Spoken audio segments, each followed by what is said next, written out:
crisis.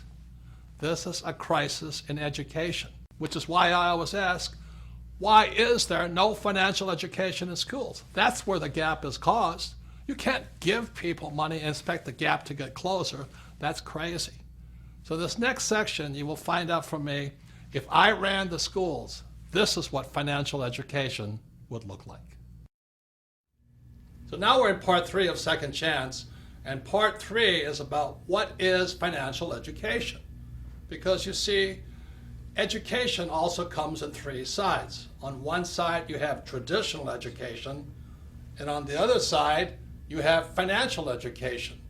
And our job is to stand on the edge and figure out what's best for you and me. I mean, what are you going to do about the financial crisis? Are you going back to traditional education, or is your second chance found in financial education? So traditional education is like my poor dad's education, which is go to school, you get a job and become an employee, you save money, you work hard, you get out of debt, you buy a house, and you invest for the long term in the stock market. And that's traditional education. And on the financial education side, which is my rich dad side, it's opposite. And that's what makes it hard for most people, because it's opposite. On rich dad's side, it's become an entrepreneur, somebody who hires employees. You understand debt, because debt makes the rich richer. You have to understand taxes, because taxes make the rich richer. And also you must understand markets. Yes, you must be able to make money when markets are going up and markets are going down. See, my concern is if there is this large crash coming, if markets come down, it's going to wipe out these guys on the traditional education side. So the question for you is, which side is best for you? For your second chance, is your second chance going to be found going back to school? More than half of you failed. Traditional school and getting a high-paying job, or being on the financial education side and learning to have money work for you? Which is best for you? So actually, financial education can be pretty easy. My financial education began when I was just 9 years old. It was when my rich dad, who was my best friend's father, he would teach his son and I about money playing the game of Monopoly. And we all know the great formula for Monopoly. It's 4 greenhouses, 1 red hotel. So I would play, rich dad, his son and me, we would play Monopoly all day long, and then I'd go home. The difference was my rich dad was kind of talking to us, teaching us to think like rich people. He was like a teacher, a coach, and a mentor as we played Monopoly. And then I'd go home to my poor dad, and he'd say, "What you been doing all day?" You know, I'd say, "Well, I've been playing Monopoly." "Ah! What a waste of time. Go and do your homework. Because if you don't do your homework, you won't get good grades, and you won't get a good job." So that's where my financial education began. See, my poor dad's a great man. He graduated from the University of Hawaii in less than 2 years. He went on to Stanford, University of Chicago, and Northwestern, ultimately getting a PhD and becoming the head of education for the state of Hawaii. So he was academically smart, but he had no financial education. On my rich dad's side, my rich dad never finished school, but he understood how to play the game of Monopoly. So he taught his son and me, starting at age 9, and we played that game probably 1,000 times over the years. We played it until I was in my 30s with rich dad. And today, what I do, and my wife does, is we play Monopoly in real life. So behind me is the cash flow quadrant. It is book number 2 in the Rich Dad series. And the cash flow quadrant is a very important book. And again, you're going to find out things are opposite. See, on one side of the quadrant, you have E and you have S. This is my poor dad's side. E stands for employee. S stands for self-employed, small business, specialty, a specialist, or a star, like a movie star or golf pro. So we have E's and S's on one side, and on my rich dad's side, you have B's, which stands for big business. These are the guys like Henry Ford, Mark Zuckerberg, Steve Jobs, Bill Gates. And I stands for investor, but just not any investor. This stands for professional investor. See, most people who invest on the E and the S side They invest in 401ks, they invest in IRAs and Roth IRAs.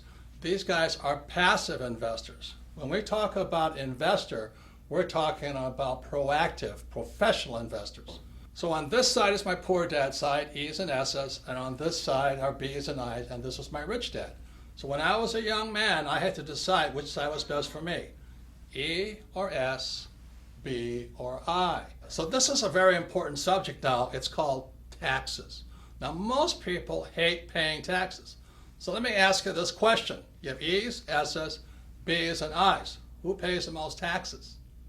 Okay, so on the E's, and this is true throughout the world, it's about 40%. So if you're an employee, a major part of your paycheck goes to pay taxes, and that's how your wealth is being stolen. If you're an S, which is self-employed, movie star, or a specialist like an accountant, attorney, or a doctor, you pay 60% and higher. So the E's and S's pay the highest taxes possible, and these are the people who went to school and they're told to work hard for money. On the B and I side, which is the rich, the B's pay 20% in taxes. They pay much less, and the I's, the professional investor, pays as little as 0% in taxes. So some of you are saying this is not fair. And I can understand that because most people are on this side looking at this side. But let me just say this to you. Tax laws are fair. You see, tax laws don't care if you're rich or poor. You can be rich or poor and still pay 0 taxes. You can be rich or poor and pay 20% in taxes. See, what is not fair is the lack of financial education in our schools. So these people on this side have no idea how these guys are making much more money and paying a lot less in taxes. So let me just say this. For those of you who have read Rich Dad, Poor Dad, or if you haven't, look at Rich Dad, Poor Dad one more time. Lesson number 1 from my rich dad was this: the rich do not work for money. See, these guys here on the E and the S side, they work very hard for money, and they pay the highest taxes. What Rich Dad said on the B side, you should have people work for you, so you pay less taxes. And the I side, your money works hard for you. Other people's money works hard for you, so that's why you pay less in taxes. And that's what financial education should include. So as one of my favorite comedians, Joan Rivers, always said, can we talk? I'm going to ask you right now, can we talk straight right now? Let me tell you what's really going on in the real world. Stuff they'll never tell you in school. You see, the real battle today is you have communism and socialism on one side and capitalists on the other side. And I said, it's up to you which side you want to be on. I prefer the capitalist side. Unfortunately, many people on the socialist and communist side, they're always saying tax the rich. And that's kind of the Robin Hood theory of business. You take from the rich and give to the government employees. So E's and S's, when they say tax the rich, they don't mean tax the rich. They tax people in the E and S quadrant. For those on the B and I quadrant, they get tax breaks because of one thing. Those on the B and I quadrant are partners with the government. They have the skill set and the mindset and the ability to do what the government wants done. So the people who are saying, oh, that it's not fair, they're generally on the E and S side. Remember, there's a lot of rich people in the E quadrant, a lot of rich people in the S quadrant. They just can't do what people in the B and the I quadrant does. So once again, the government gives tax breaks or incentives or subsidies to those on the B and I side because these guys are partners with the government doing what the government cannot do. So I'm on the B and the I side, and I get tax breaks because I have employees. I don't have a job, I hire employees. Second, I use debt. Because money is no longer money, it's now debt. The banks need me to borrow money, large sums of it. Also, I invest in oil and gas, and I provide food, because that's what the government wants. So the tax breaks are on the B and the I side. As this article in the LA Times, May 31st says, here's my hero, Elon Musk, and they call him the subsidy king. Why? Because he's on the B and the I side. This guy is my hero. He's as great as Steve Jobs, and not greater. He created PayPal, then he invested in SpaceX, and now Tesla, and he's providing batteries for people throughout the world to eliminate the need for electrical power. So the government gives him massive billions of dollars in subsidies because he's on the B and the I side, and he's doing what the government wants done. The government needs people who can provide jobs, and the government needs people who have money to invest.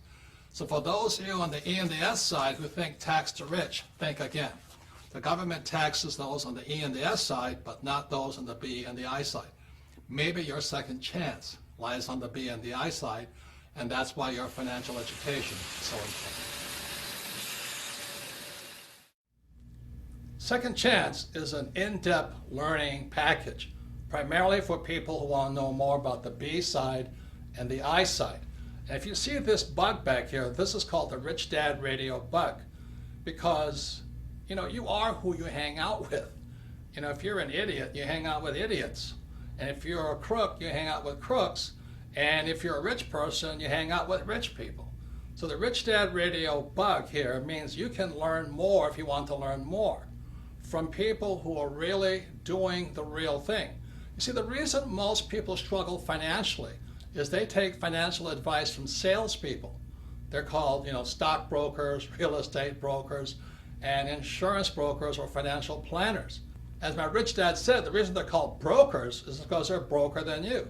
They need your money. So when you see this bug here, it's called the Rich Dad Radio, and it's in Second Chance, and you can listen in. You can drop in on conversations between really successful so-called rich people who are doing the real thing on the B and the I side. For example, if you want to learn more about how the rich pay less in taxes, the Rich Dad Radio bug has a conversation with my tax advisor, Tom Wheelwright. If you want to learn how debt makes the investor richer, listen in on that conversation. They're about 45 minutes long. They're just great information packages. You just drop in and listen to what rich people are really saying. And for those of you who have young people, we have my friends Donald Trump Jr. and Eric Trump, sons of Donald Trump the Great, and they talk about how their dad did not spoil them, but trained them to be entrepreneurs, not employees.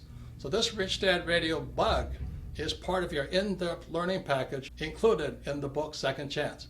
Remember, you are who you hang out with. Birds of a feather do flock together. So in 1994, Kim was financially free. She was only 37 years old, and I was 47 years old. So people kept asking us, how did you guys do it? And so we told them we just played Monopoly in real life, but that didn't satisfy them. So by 1996, Kim and I developed the cash flow board game, as you see behind here. And many people say the cash flow board game is Monopoly on steroids. As I said, my financial education began when I was 9, playing Monopoly with my rich dad. So let me give you some of the opposites that found on the cash flow board game. This is one big opposite. In the middle of the game, you see this thing called the rat race? That's where most E's and S's wind up. They go to school, they get a job, or they become a doctor or a lawyer, and they wind up in that rat race, working really hard, paying a lot of taxes, giving their money to the government, giving them money to Wall Street via their 401k or IRA, and they just spin that little rat race. But that's not what the rich do. So those on the B and the I side, they invest in what's called the fast track. Again, everything is opposite. There are a number of other things that make the cash flow board game Monopoly on steroids. One big reason is cash flow is the only game that encourages you to use debt to become rich. Now I know some of you are going, oh, I'm so afraid of debt. And you should be, because you have to learn how to use it. Debt is dangerous if not well used. So cash flow actually encourages you to use debt, but this is the best thing. You use debt with play money. If you make a mistake, it's only play money. Try doing that in real life. You make a bad mistake with debt, and you're wiped out. This is the most important part of the cash flow game. The cash flow game, again, Monopoly on steroids, is the only game that teaches you to use a financial statement.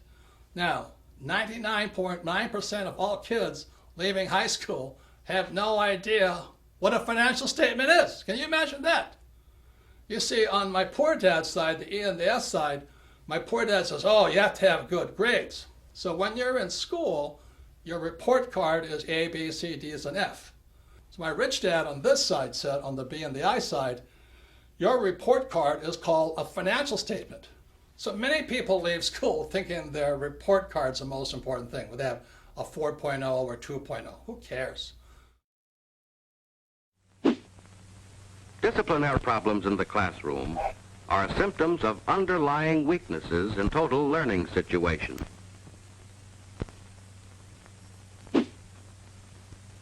What really counts is your financial statement. Now, if I was to grade our political leaders on their financial intelligence, I would give them an F.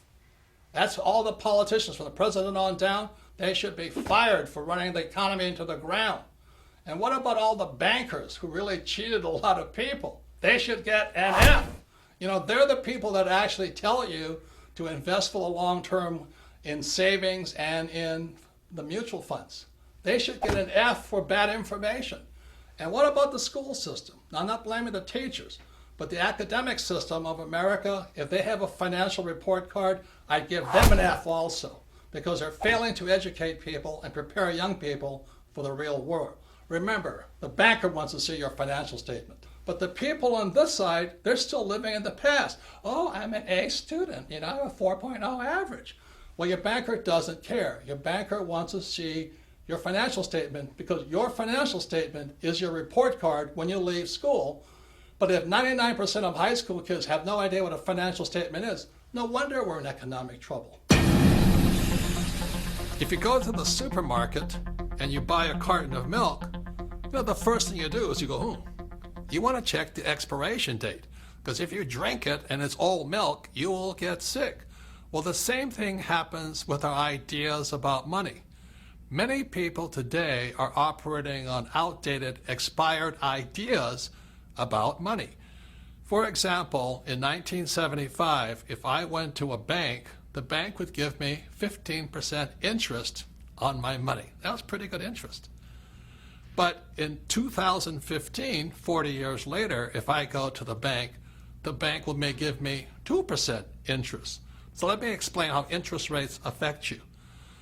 In 1975, if I had $1 million in the bank, I got paid $150,000 a year interest on that $1 million. $150,000 in 1975 was a lot of money. That meant my $1 million was worth a lot. 40 years later, in 2015, same $1 million, I get 2%, and that means I get paid $20,000 on my $1 million. Look, think about it this way. $20,000 is hard to live on. If I'm trying to live on the interest of my savings at $20,000, technically I'm below the poverty line. So even if I have $1 million in the bank in 2015 and I'm trying to live off the interest at $20,000, I'm a millionaire who's trying to live below the poverty line. And that's why I say savers are losers today. Your ideas are out of date. Your ideas about money are past the expiration date. If you're thinking with ideas about money that are expired, you will get sick, just as you'll get sick for drinking expired milk. Couple more things. When you look at the financial statement, you'll see over here it says income. E's and S's always want, oh, I want a high-paying job. I want a high-paying job. They want income. What makes the rich richer is they focus on the asset column. It's the asset column that makes the rich richer. So the beauty of playing the cash flow game as many times as possible, it's like the fundamentals. It's training you to think like a rich person and think about acquiring assets, not high-paying jobs, which are taxed. So this is some of the most important things about the cash flow game, is your focus will be on assets, not income. And it'll train you to think like a rich person, not a poor middle class person who wants a high-paying job. So this is the power found inside the cash flow game. Kim and I designed this game in 1996 to have people teach people. I'm telling you, this works. This is what Kim and I did to retire in less than 10 years, because we focus on assets, not a high-paying job. And the cash flow game can do the same thing for you, to train you to think like a rich person, not like a poor middle-class person looking for a high-paying job. So let me talk straight to you. Let me tell you something they don't teach you in school. Lesson number 1 in Rich Dad Poor Dad is rich don't work for money. And let me explain what the rich do work for. What the rich work for is the acquisition of assets. And what the assets provide for the rich is cash flow. The rich do not want paychecks because paychecks pay the highest taxes. Cash flow is a much better form of income. Once again, the rich don't work for money. The rich acquire assets that provide cash flow. For those of you who are considering a second chance in the B quadrant or the I quadrant, I'd like to introduce you to my sweetheart Kim, because the B quadrant and I quadrant is not for everybody. But this is my sweetheart. The smartest decision I've ever made was getting married to Kim. It's a blessing, almost 30 years now, Almost right? 30 years. And when I met Kim, she was an employee in an advertising agency. But I was most impressed was you were going for the B quadrant, Yes. and you had a little network marketing business. Yeah, I knew very early on I did not want to be an employee. I didn't really know what the options were because I was always around employees growing up. But I got introduced to network marketing while I was working in advertising, and I thought this would be a good idea for me to start to learn what it is to be a business owner. So I got set up with this network marketing company. I was representative, and it was a great, great, great learning experience for me into what it takes to be an entrepreneur, because if I didn't make the sale, I didn't get any money. And I had to get very creative on how I was gonna sell because, of course, like most network marketing, you go to your family and friends and that runs out pretty fast. So then you've gotta go find new customers. So I would set up my little salons at fitness clubs and different places throughout Honolulu, and I would continue to sell. And I'd also learn how to sell and what worked and what didn't work. But it was probably one of the best business trainings I could have had early on. And you have to teach other people how to sell in a role too. Exactly. Yep. You had to teach others. You had to learn about leadership. So network marketing for me was a great way for me to discover if I wanted to become an entrepreneur.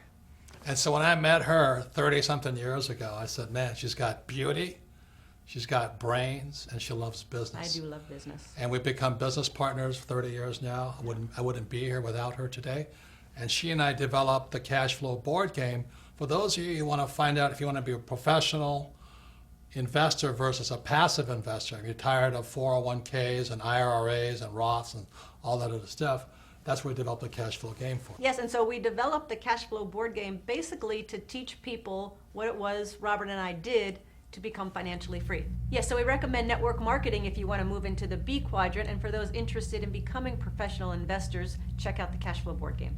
So I actually have a business degree, a college degree in business, but I have to say, getting into network marketing, I learned more about what it takes to be an entrepreneur than I ever learned in my 4 years of college. So let me talk straight again. You know, some of you were saying, well, I can't do anything if the markets crash and all that. That's a real loser attitude. I'm going to tell you right now, everybody, rich or poor, smart or not smart, educated, not uneducated, can do something. Again, look at a financial statement here. The top of the asset class are businesses. That made Steve Jobs, the richest guys in the world, entrepreneurs, start business. Steve Jobs, Bill Gates, Elon Musk, Thomas Edison. Second is real estate. Real estate is the power of debt and taxes. And 3 are the stock market, and 4 are commodities. So even if you have very little money, you can do something by buying silver. You know, silver is today it's about $20 an ounce. Everybody in the world can afford some silver or gold. Start with that. I don't save money. I save precious metals, gold and silver. Secondly, if you're in the stock market, you can buy something like the Prudent Bear Fund. So when the stock market crashes, you know, bear funds go up. And you can do that for a few dollars also. Now, to do real estate and to do businesses, you've got to be a lot smarter and use a lot more financial education. And that's what the Rich Dad trains people to do. To be B's and I's who invest in real estate and businesses, because that's where you make the most money and pay the least taxes. But the point is, every one of you can do something. So once again, education is more important than before, but as you can see, there's different types of education. There's traditional education on one side and financial education on the other side. Well, the same is true with learning. There's more than one side. And back in 1969, educational psychologist Dr. Edward Dale, again in 1969, created this thing here called the cone of learning. And on the cone of learning, you'll find out there's more than one way to learn. When you look at the bottom of the cone here, what you'll find, there's two ways of learning. There's reading and then listening to words or listening to lecture. This is my poor dad's way of learning. To me, as a kid, it was boring, boring, boring. At the other end of the cone of learning, you'll find the best way to learn is to do the real thing, but just below that is a thing called simulation. Simulation is another word for games or practice or simulating doing the real thing. So at the top of the cone was the way my rich dad taught me. At the bottom of the cone is where traditional education or my poor dad tried to teach me. So what Edgar Dale, again, Dr. Dale in 1969, educational psychologist, found out that reading, you retain the least, less than 10%. And then when you listen to lecture, it's about 20%. So that's why in school, so much of the time is I would attend class and listen to the lecture and forget everything. So once again, it's more than two ways to learn. At the bottom, these are the A students. And a lot of times at the top, these are the C students or D students. How many of you have met people who are really smart in school, but they can't do the real thing? And that's one of the problems I had with traditional education. Most of those who passed just got by. Nobody had 100%. This is the poorest class I've had in a long, long time. Most of you have no foundation at all. Now, the trouble's with your attitude. They give you all the answers, but these people aren't that bright. They don't know what to do. They can't do much. They're afraid of making mistakes.